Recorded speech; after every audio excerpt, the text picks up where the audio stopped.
welcome to friendly expert বন্ধুসকল আজি আমি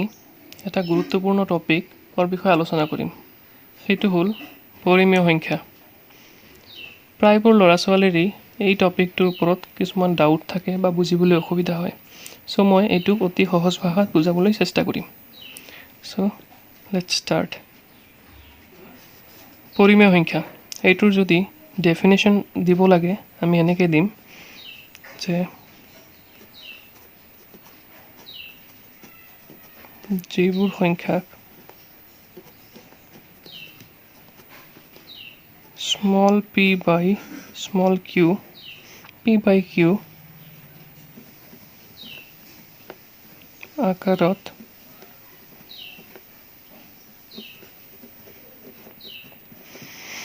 প্ৰকাশ কৰিব পাৰি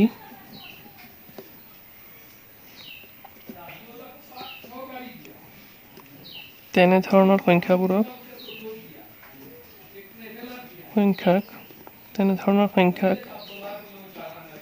পৰিমেয় সংখ্যা বোলে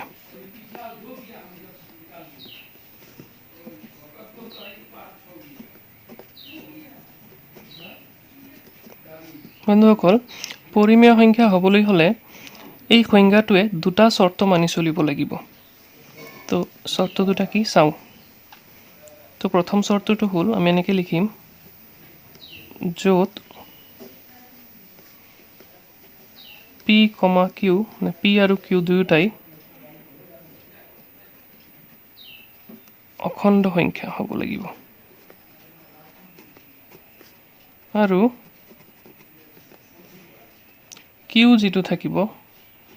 is not equal to 0 হ'ব লাগিব 0 ৰ সমান হ'ব নোৱাৰিব সো এইটোৱে সাধাৰণ অৰ্থত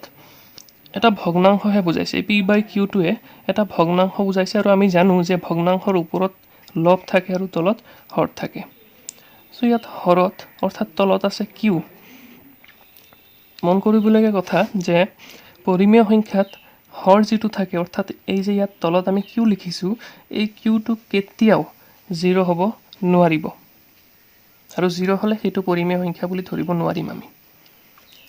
সো ডেফিনেশ্যন টো হ'ল যিবোৰ সংখ্যাক p by q আকাৰত প্ৰকাশ কৰিব পাৰি তেনে ধৰণৰ সংখ্যাক পৰিমেয় সংখ্যা বোলে য'ত p q অখণ্ড সংখ্যা আৰু q2 is not equal to 0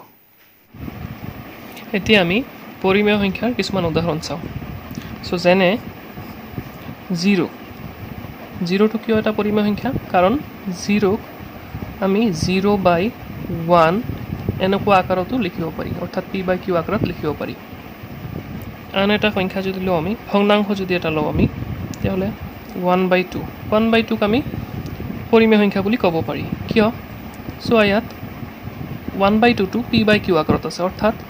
p ৰ ঠাইত 1 আছে আৰু q ৰ ঠাইত 2 আছে গতিকে এইটোক আমি p by q আকাৰত লিখিব পাৰিছো সো এইটো কি হ'ব এটা পৰিমেয় সংখ্যা হ'ব আন এটা ভগ্নাংশ যদি চাওঁ আমি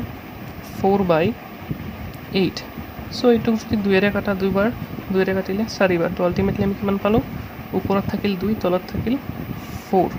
এইটোক আকৌ কাটিব পাৰি বা 2 এৰে কাটিলো 2 একবাৰ 2 এৰে 4 কাটিলো দুইবাৰ সো ওপৰত থাকিল 1 তলত 2 সৰি ওপৰত 1 থাকিল আৰু তলত 2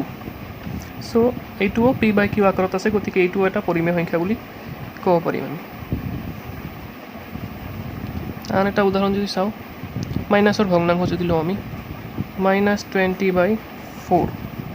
সো 4 এৰে 20 ক ডিভাইড কৰিলে কিমান হ'ব মানে হৰণ কৰিলে কিমান হ'ব 5 কাৰণ 4 5 গুণ 20 4 এৰে 20 কাটিলো কিমান বাৰ গ'ল 5 বাৰ সো ইয়াত মাইনাছ আছে আগত এটা সো মাইনাছটো বহাই দিলো সো -5 টো এটা পৰিমেয় সংখ্যা হ'ব কাৰণ -5 ক আমি -5 by 1 আকাৰতো লিখিব পাৰি সো এইটো এটা পৰিমেয় সংখ্যা হ'ব -20 by 4 এটা পৰিমেয় সংখ্যাই হ'ব আকৌ মাইনাছৰ এটা সংখ্যা যদি লওঁ 10 -10 সো এইটো এটা পৰিমেয় সংখ্যা হ'ব কাৰণ -10ক আমি -10 by 1 আকাৰত লিখিব পাৰি আন এটা যদি লোৱা দশমিকৰ সংখ্যা লওঁ 0.75 এইটো এটা পৰিমেয় সংখ্যা হ'ব আন এটা সংখ্যা মাইনাছৰ দশমিকৰ সংখ্যা লওঁ 0.27 এইটো এটা পৰিমেয় সংখ্যা এতিয়া ৰুট অভাৰ থকা এটা সংখ্যা লওঁ যেনেকৈ ৰুট অভাৰ 36 সো √36ক আমি যদি সিম্পলিফাই কৰোঁ √36 মানে কি 6 × 6 6 6 গুণ 36 পাওঁ আমি সো √6 পূৰণ 6 মানে আমি এইটোক 6 স্কোয়াৰ বুলি লিখিব পাৰি কাৰণ দুটা 6 পূৰণ হৈ আছে সেইটোক আমি 6 স্কোয়াৰ বুলি লিখিব পাৰি সো যেতিয়াই √ৰ ভিতৰত স্কোয়াৰ থকা এটা সংখ্যা থাকে তেতিয়া স্কোয়াৰটো আৰু ৰুটৰ এই চিনটো কেনসেল যায় অকল থাকি যায় কি এই ভিতৰত থকা সংখ্যাটো অৰ্থাৎ 6 6ৰ ওপৰত যি স্কোয়াৰটো আছে সেই স্কোয়াৰটো আৰু এই ৰুটৰ চিনটো কেনসেল যাব থাকি যাব অকল 6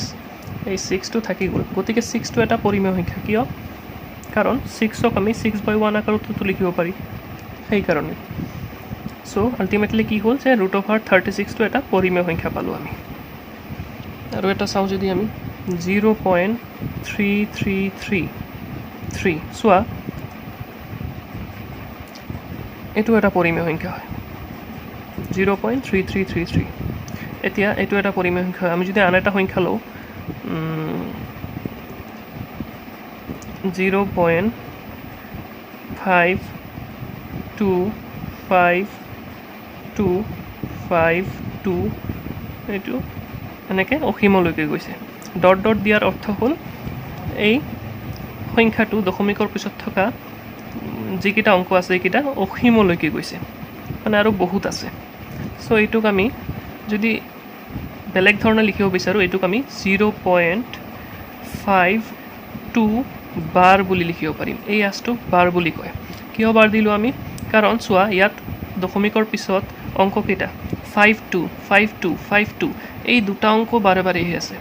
52 এই দুটা অংক বাৰে বাৰে আহি আছে 52 আহিলে আকৌ 52 আকৌ 52 সো যিকেইটা অংক যিটো অংক বা যিকেইটা অংকই বাৰে বাৰে আহি থাকে অৰ্থাৎ পুনৰাবৃত্তি হয় সেই অংককেইটাৰ ওপৰত আমি যদি এটা বাৰৰ চিন দি দিওঁ তেতিয়া আমি বুজিম যে এই অংক দুটা বাৰে বাৰে আহি আছে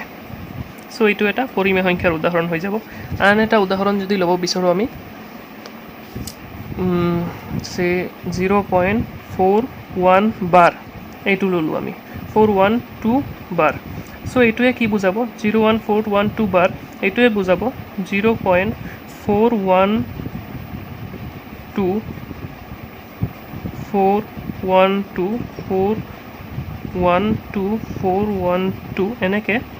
বাৰে বাৰে আহি আছে অৰ্থাৎ 0.412 এই